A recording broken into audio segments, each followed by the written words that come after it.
Olá, aqui vamos nós. Feliz 2024, 2 de janeiro de 2024.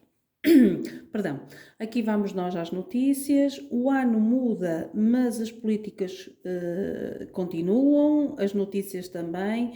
E se já ligamos os nossos televisores, já reparamos que só o ano é que mudou. Ou melhor, mudaram também os preços e tal como o ano aumentou. Passamos de 2023 para 2024. A guerra continua a dominar a share da mídia. No Japão tem sido notícia da mídia nas últimas 48 horas um sismo de magnitude de 7,6 e também já ouviram falar, salvo erro, do avião do Japão, Airlines, com 300 pessoas a bordo, com 300 pessoas a bordo, incendiou-se no aeroporto, mas mesmo assim a colisão provocou 5 mortos. Isto porque o avião colidiu com um avião militar. Também as notícias continuam a ser, as últimas notícias continuam a ser, Rússia continua com larga e forte ataque a Kiev e Kharkiv. Kiev foi atingida por uma vaga de mísseis russos na manhã de hoje, dia 2 de janeiro, uma das mais intensas desde que começou a invasão de Moscovo, 5 mortes já confirmadas em Kiev e Kharkiv. Relativamente ao ano de 2023, vamos fazer tipo um apanhado do que é que realmente aconteceu. A guerra Israel-Hamas, como sabem, no dia 7 de outubro, comandado pelo Hamas, infiltraram-se no sul de Israel a partir da faixa de Gaza e executaram um massacre em cidades fronteiriças num festival de música ao ar livre. Quase 1.200 pessoas, a maioria civis e de todas as idades, morreram do lado israelense. Segundo os números oficiais, neste ataque de magnitude sem precedentes desde a criação do Estado de Israel, em 1948, também há investigações sobre a denúncia e estrupos e mutilação de mulheres.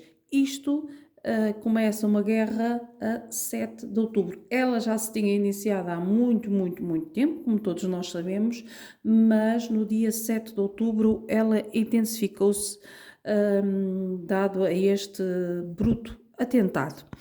Também há investigações, como disse, de estupros e mutilações de mulheres. Os milicianos islamistas também sequestraram mais de 240 pessoas, incluindo dezenas de crianças e idosos que foram levados para Gaza e muitos ainda continuam. Determinado a aniquilar o Hamas, organização considerada terrorista por Israel, pelos Estados Unidos e pela União Europeia, o exército israelita responde com bombardeios a larga escala em Gaza e ordena aos civis que fujam para o sul do território. No dia 27 de outubro, as suas tropas iniciam uma operação terrestre no norte da faixa de Gaza. A intensidade dos bombardeios e a extensão da destruição provocam críticas internacionais e preocupação com a população civil de Gaza, também privada de água, eletricidade, alimentos e medicamentos devido ao cerco total imposto por Israel. Como sabem, em 7 semanas de conflito, os bombardeios israelitas na faixa de Gaza deixaram quase 15 mil mortos.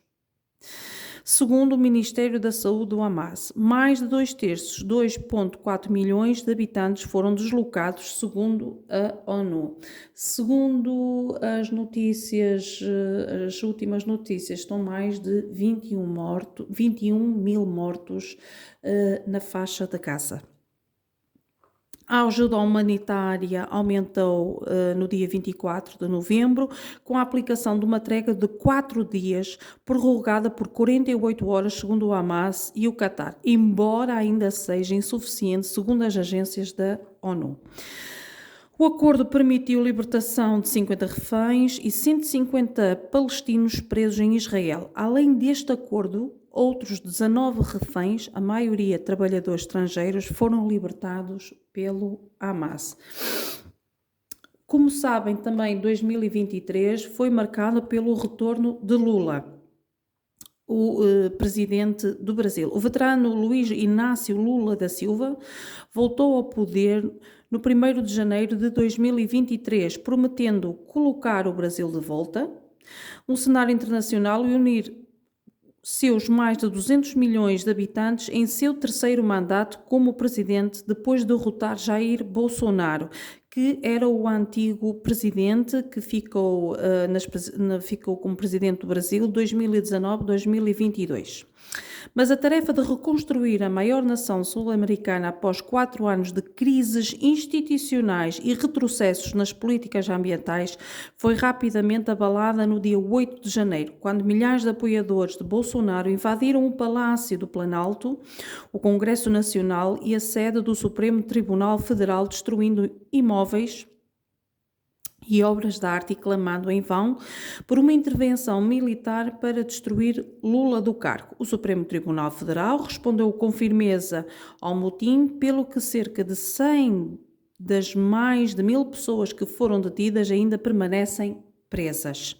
A tentativa de golpe colocou Bolsonaro, que estava nos Estados Unidos no dia dos ataques, na mira. O ex-presidente, que questionou sem provas a transparência do processo eleitoral em que foi derrotado por Lula, está a ser investigado pela Justiça como suposto instigador dos atos.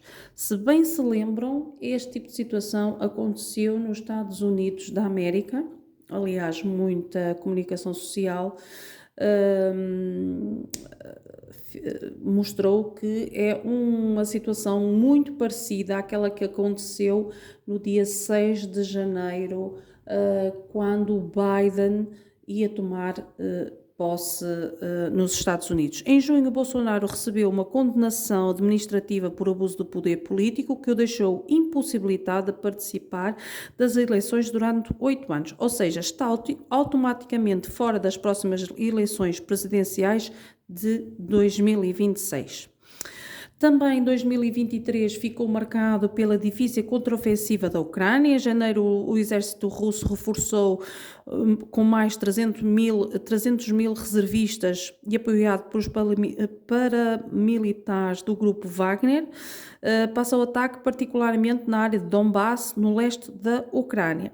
Em maio, Moscou reivindicou a captura da cidade de Bakhmut, no final da batalha mais longa e sangrenta desde o início da invasão russa, no 24 de fevereiro de 2022. A guerra vai ter no próximo 24 de fevereiro de 2024 2 anos que está a ser executada. No início de junho, Kiev lançou uma contraofensiva há muito tempo aguardada pelos seus aliados ocidentais para tentar recuperar os territórios ocupados por Moscovo, mas que esbarrou com uma sólida defesa russa. Apesar dos bilhões em ajuda militar ocidental, o exército ucraniano só conseguiu recuperar algumas cidades no sul e no leste. No 24 de junho, combatentes do grupo Wagner fizeram uma rebelião e marcharam em direção a Moscou. O presidente russo Vladimir Putin denunciou a traição do chefe paramilitar Yevgeny Prigozhin, que ordenou aos seus homens que voltassem às suas bases. 2 meses depois, Prigozhin, como sabem, morreu num acidente de avião que ainda gera dúvidas. Os países ocidentais e a Ucrânia suspeitam do envolvimento do Kremlin. Depois de meses de uma contraofensiva infrutífera, Kiev afirmou em meados de novembro que fez o exército russo recuar vários quilómetros na margem esquerda do rio Dnieper, na região sul de Kherson. No dia 21 de novembro, os líderes europeus foram a Kiev para reiterar o seu apoio total à Ucrânia, que teme um compromisso menor por parte dos seus aliados quando a atenção internacional se encontra concentrada na guerra em Gaza. Também vimos que na Argentina o ultraliberal Milei ganha na Argentina, o economista ultraliberal Javier Milei, de 53 anos, tomou posse no dia 10 de dezembro como presidente da Argentina após a sua ampla vitória no dia 19 de novembro contra o centrista Sérgio Massa. Também foi notícia. Outra notícia foram os terremotos mortais na madrugada de 6 de fevereiro, sudeste da Turquia, assim é que é, e parte da Síria foram devastados por um terremoto com vítimas mortais, uma das piores dos últimos 100 anos. A magnitude foi de 7,8, seguido por outro 9 horas depois pelo quase 56 mil mortos, quase 6 mil deles ao lado sírio. Uma grande catástrofe também. Hollywood foi também palco de uma paralisia em greves e também foi considerado um dos verões mais quentes desde os últimos 100 anos. Isto foram notícias de 2023 que tomaram posições muito fortes na mídia. Também, se bem se lembram, as campeãs do mundo de futebol pertenceu à seleção espanhola, do qual houve um aparato, o beijo forçado. A Espanha conquistou a taça mundial feminina em Sydney, mas a comemoração é prejudicada pelo presidente da federação do país, Luís Rubiales, que durante as celebrações beijou o atacante Jenny Hermoso na boca, causando indignação internacional. Foi muito falado, muito, mas mesmo muito falado. Estas foram as notícias principais de 2023. Como sabem, o mundo não para.